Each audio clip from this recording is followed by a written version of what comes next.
En el capítulo 10 dejamos a los forjados y a los matafuegos inmersos en una batalla. Veamos cómo terminó. El padre rúnico Aurico Bael Grimnir incitó a su Magmadroth a morder a un guerrero de la sangre y ocupó su puesto en la primera línea para luchar hombro con el Lord Celeste Sargassus. Las fuerzas del caos comenzaban a flaquear ante ellos. Los Skaven presionaban por la retaguardia. Varios lanzallamas causaban estragos, pero los inculpadores, una vez se hubieron deshechos de los Jezails, se lanzaron en picado contra los equipos de armas rápidos. Con sus mejores opciones para destruir a los duardinos aniquilados o en fuga, la línea Skaven no tardó en desmoronarse y escabullirse a toda velocidad. Los inculpadores descendieron para dispersar a los supervivientes. Los guerreros de Khorne lucharon hasta el fin. El último de ellos murió a manos del Lord Sargassus. El paso de las runas volvía a estar despejado y los ejércitos reanudaron su marcha hasta la fortaleza de sangre, pero ahora cada uno marchaba junto al otro con un nuevo y fundado respeto por sus aliados. El paso de las runas iba desde la cordillera Zulgar hasta las llanuras de fuego a su pie. Un último bastión de las tierras altas dominaba aquella planicie, Thor Gran Hierro. Esa última montaña estaba separada de las montañas Zulgar y había sido la sede de reyes durante siglos, mas en la era del caos todos aquellos gobernantes de las llanuras fueron aniquilados. La conquista del caos de las orgullosas naciones de las llanuras de fuego fue tan completa que los desarrapados nómadas ni siquiera conocen el nombre de los antiguos imperios del que descienden ni las antiguas glorias a las que se remontan sus raíces. Sin embargo, Thor Gran Hierro aún sigue en pie, aunque también ha sido corrompido. Tras cambio de manos en numerosas ocasiones, el pico y todo lo que puede verse desde la cumbre fueron conquistados en nombre de Khorne. Los majestuosos muros del escarpado edificio se volvieron siniestros, rostros crueles y las viles marcas de los dioses oscuros salpican la imponente pared de roca. La cascada que solía refrescar la cima ahora solo mana la sangre de las tierras, pues el poder de Khorne no dejará de drenar los fluidos vitales de Axi hasta que ese reino solo sea un reflejo de los páramos del reino del caos.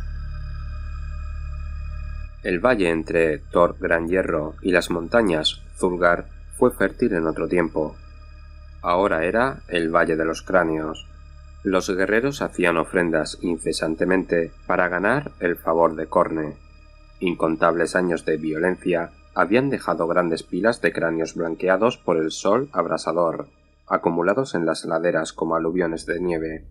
Esa fue la imagen que dio la bienvenida a los Sargassus y a su hueste celestial. El padre rúnico Aurico Bael Grimnir, fiel a su juramento, había llevado a los forjados a través de las montañas. La segunda parte de su trato incluía enseñarles a los forjados la entrada secreta. Muchísimo tiempo atrás, cuando las alianzas entre las razas eran frecuentes, los duardinos ayudaron a excavar túneles bajo la gigantesca fortaleza de la cima de Thor Gran Hierro y horadaron profundas mazmorras y pasadizos secretos. A pesar de que las tribus humanas lo hubieran olvidado, los matafuegos aún lo recordaban.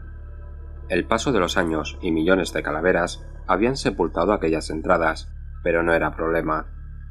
Los matafuegos pretendían usar los poderes del Baterrunas Durgan para canalizar magma, perforar un camino hasta el corazón de la montaña y emerger al otro lado de las murallas exteriores.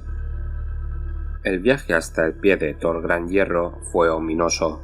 Tras aguardar a la noche, los ejércitos abandonaron el abrigo rocoso de la senda de montaña y atravesaron las casi infinitas pilas de huesos.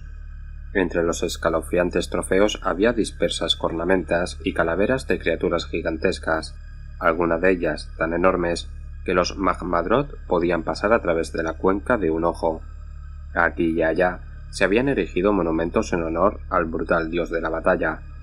Había numerosos signos de cuán imbuido del poder del caos estaba el paisaje, y no escaseaban los carroñeros que se daban un festín en los restos apilados.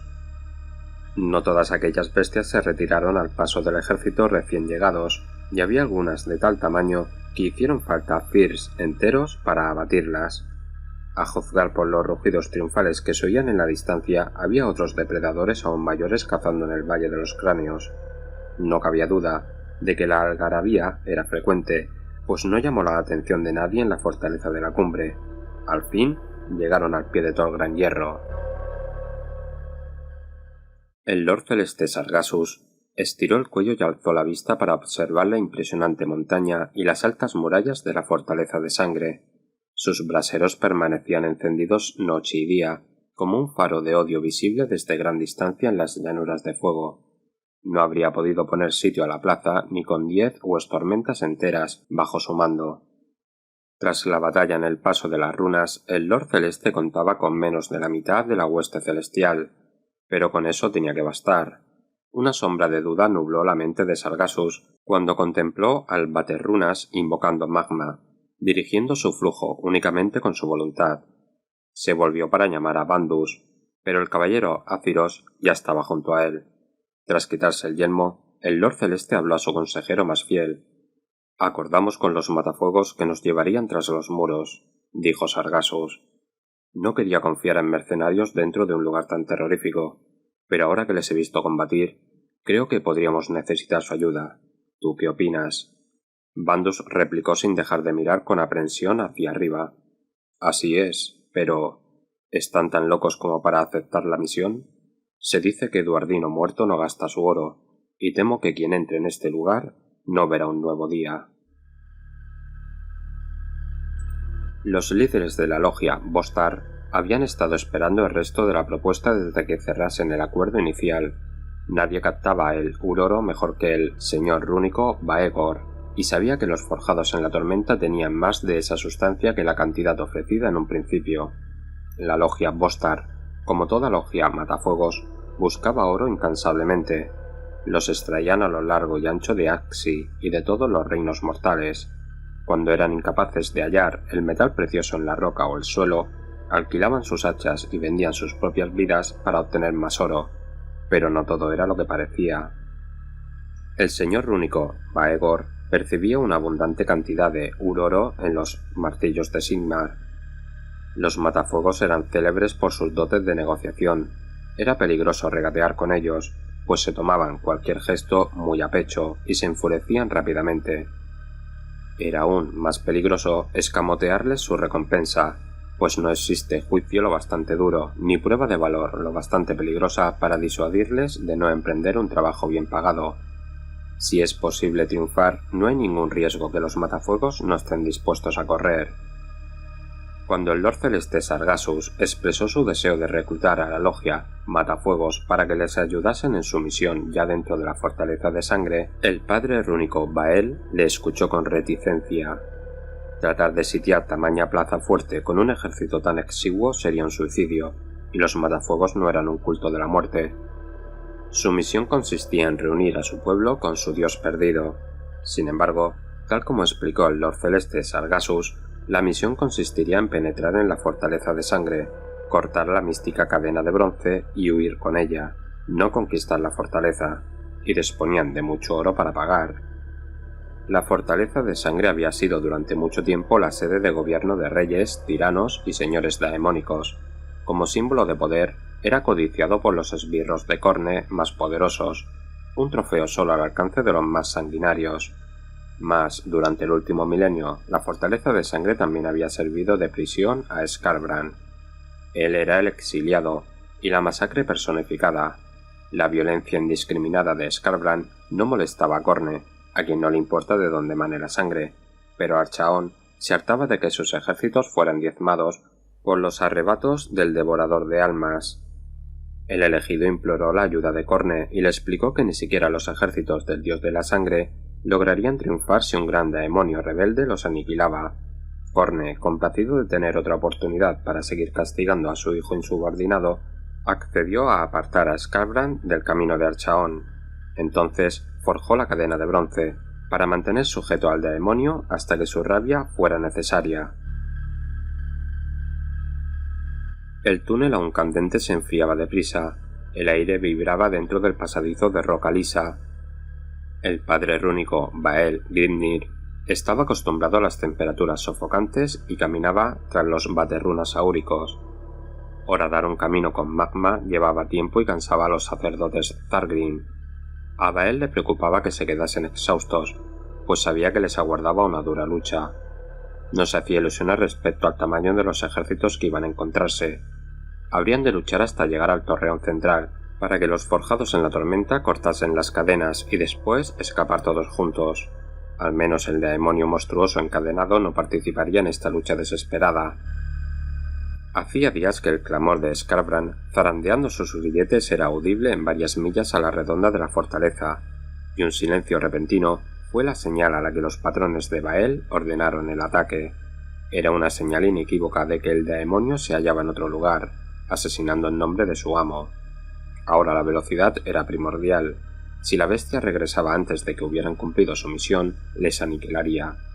Cabe decir que por la suma que los forjados estaban pagando, Bael se hubiese enfrentado personalmente a Skarbrand.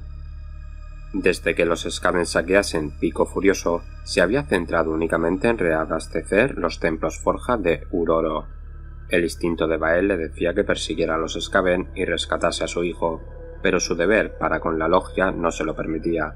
En vez de ello, enterró su rabia y angustia en lo más profundo de su ser, y juró recurrir a ellas en la batalla inminente. El suelo se calentó, ardiendo como si estuviera iluminado desde abajo, hinchándose y estallando en una ola de magma que se derramó en el patio interior más profundo de la fortaleza de sangre. Durante un instante no se pudo ver nada en el hueco humeante, excepto la roca ardiente. Los gases llenaron el aire y el magma burbujeó al enfriarse, pasando de un naranja brillante a un rojo opaco. Entonces algo se alzó desde la oscuridad. Del túnel surgió un magmadrot con una melena de fuego coronando su cabeza. Con un rugido de desafío, la bestia lanzó una nube de llamas que envolvió a los siegacráneos que corrían hacia los intrusos. A lomos del lagarto de fuego iba el padre rúnico áurico Bael, y su hacha trazaba llamaradas mientras se abría un camino entre los enemigos. Tras ellos surgieron los inculpadores, lanzando sus martillos celestiales y sus jabalinas para detener a los guerreros que se lanzaban al contraataque. Junto a ellos se encontraban los liberadores y los berserkers de Vulkita, con sus escudos en alto. Las claras notas del cuerno del caballero heraldo se escucharon en la fortaleza de sangre, pero el sonido no tardó en verse apagado por los tambores de piel y las trompetas de bronce que llamaban a los defensores. Hacía más de 200 años desde la última vez que un enemigo se atreviese a asaltar la fortaleza de sangre. La hueste resbaladiza, liderada por el príncipe demonio Lenguavil el Siniestro, había buscado a su dios perdido en la fortaleza, pero solo habían encontrado muerte y derrota. Ahora, las legiones de Khorne recorrían sus defensas para descubrir que el enemigo ya estaba dentro de sus muros. La guarnición no tardó en llegar aullando y soltando espuma por la boca, para destruir a los invasores que habían osado entrar en sus dominios. Las bestias encadenadas se desataron y saltaron hacia el combate, ansiosas por masacrar. A pesar de los ejércitos que caían sobre ellos, los forjados eran afortunados. El túnel les había llevado directamente a su destino. Solo las puertas del Conquistador les impedían entrar en Corazón de Bronce, la torre central donde se hallaba la cadena que debían cortar y robar. En un esfuerzo por llegar a la cadena, el Lord Celeste Sargassus llevó una punta de lanza hacia las puertas del Conquistador. Esa barrera estaba hecha con la escoria fundida de rastrillos rotos y las coronas de reyes derrotados, estampadas con símbolos del caos. Frente a las puertas se hallaba la Guardia Carmesí, siegacráneos de élite que habían luchado para conseguir esa posición de honor. Con la armadura rezumando sangre y un odio insaciable, no serían derrotados. Las dos partes chocaron con un golpe atronador. Tan grande era su deseo de matar, que incluso aquellos guardianes carmesí con heridas mortales usaron su último aliento para devolver el golpe. Se alzaron muchos haces de luz hacia los cielos. Sin embargo, con el Lord Relictor Tunos en un flanco y el caballero Aziros y Bandus en el otro, Lord Sargassus y el resto de su hueste celestial se abrió paso hasta las puertas del Conquistador. 3 veces el Lord Celeste Sargassus golpeó la puerta con su martillo de Sigmarita. Cada golpe fue acompañado de un trueno, pero las puertas aguantaron. Sargassus se alzó sobre su silla y gritando el nombre de Sigmar, golpeó. ya fuera por la invocación o porque los golpes anteriores las habían debilitado, las puertas quedaron destrozadas.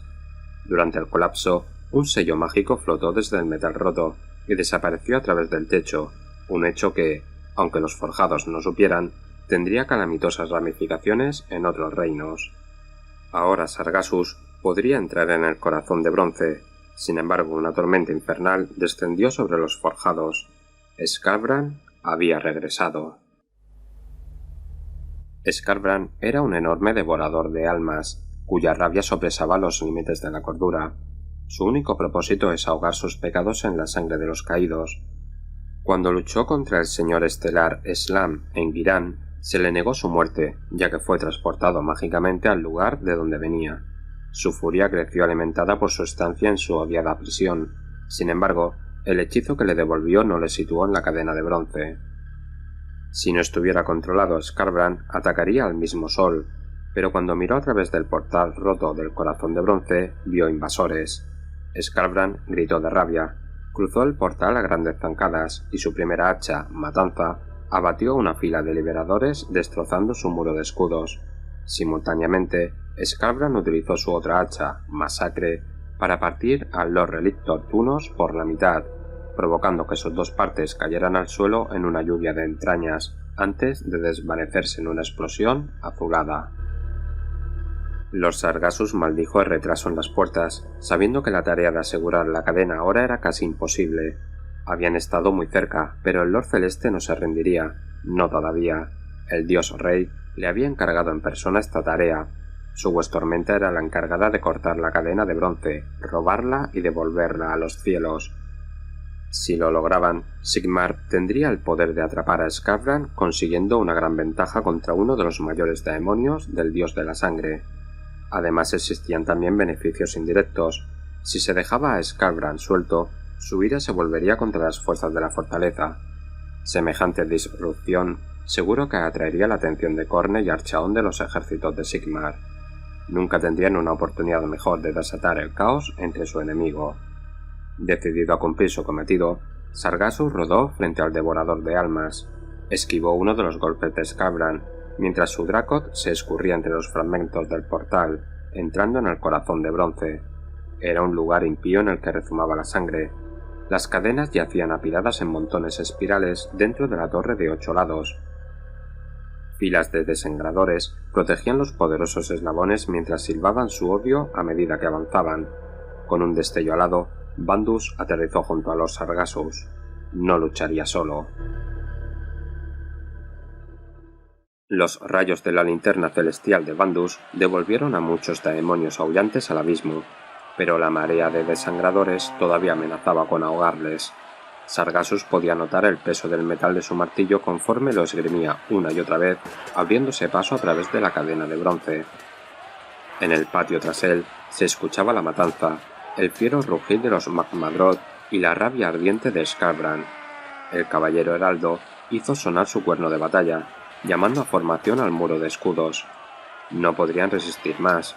Para cumplir la misión, Sargassus sería capaz de sacrificar a toda su hueste celestial, ya que sabía que estaban bendecidos por Sigmar y que renacerían de nuevo.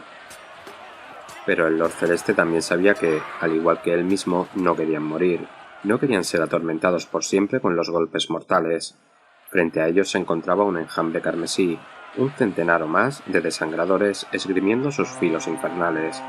Sería fácil morir allí, pero Sargassus sabía que el valor era más que la furia insaciable y las causas perdidas. Sabía que el gran enemigo solo valoraba la fuerza, tal y como sabía que su martillo podía destrozar la cadena si la alcanzaba. No porque estuviera forjada por la increíble habilidad de los 6 herreros, o porque estuviera hecho de sigmarita, capaz de destrozar la roca más dura. Sargassus sabía que vencería la cadena forjada por el propio Khorne porque era pura y justa, un arma bendecida por Sigmar con el poder de la justicia. La fuerza bruta nunca sería suficiente, y eso era por lo que el gran enemigo acabaría cayendo. Pero no hoy, dijo Sargassus en voz alta mientras su Drakon caía sobre un enemigo con las garras por delante. Dolía admitirlo, pero, con la mayor parte de sus fuerzas combatiendo contra Skarbrand, no podían presionar para alcanzar la cadena de bronce. No podemos alcanzarla, Bandus. Debemos retirarnos, dijo el Lord Celeste, sabiendo que si seguían presionando no tardarían en quedar abrumados. A pesar de las oleadas de ira y dolor causadas por cada paso atrás mientras se retiraban, Sargassus sabía que era la decisión correcta. Maldijo el retorno de Skarbrand. Ningún muro de escudo resiste contra Skarbrand. Su avance imparable le desplaza por el campo de batalla como una avalancha feroz de destrucción. Hombro con hombro, los matafuegos y los forjados resistieron como pudieron la oleada, y hombro con hombro se hundieron. La retirada hasta el túnel de magma fue complicada. Todos hubieran muerto si el Lord Celeste Sargassus no hubiera regresado. Mientras Bandus, el caballero Azyros, abría un camino para la retirada con la luz de su linterna celestial, Sargassus se abrió su propio camino matando a todo lo que se ponía frente a él hasta llegar frente al enorme daemonio. Esquivó y paró en su silla, y usó toda su habilidad simplemente para mantenerse con vida contra la vorágine que era Skarbrand. Brillando como una estrella bajo una nube ardiente, Sargassus seguramente hubiera caído si no fuera por Angar y el padre rúnico Bael, que se adelantaron junto a él. El choque de armas resonó. El trío desvió los golpes que hubieran destrozado regimientos mientras sus armas soltaban chispas. Solo cuando todas sus tropas habían logrado huir por el túnel se retiraron. Golpeados y sangrantes lograron escapar mientras el magma cerraba el camino tras ellos. Los gritos de frustración y el tumulto del combate les acecharon a cada paso del túnel. Haciendo honor al juramento de la logia Vostar, Bael Grimnir no aceptaría el pago final. La tarea, dijo, no se había acabado.